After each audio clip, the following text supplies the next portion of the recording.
वलन तजिद लहुम नसीरा।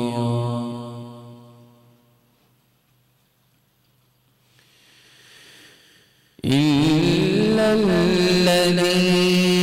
ताबू व अस्लहू वअतसमू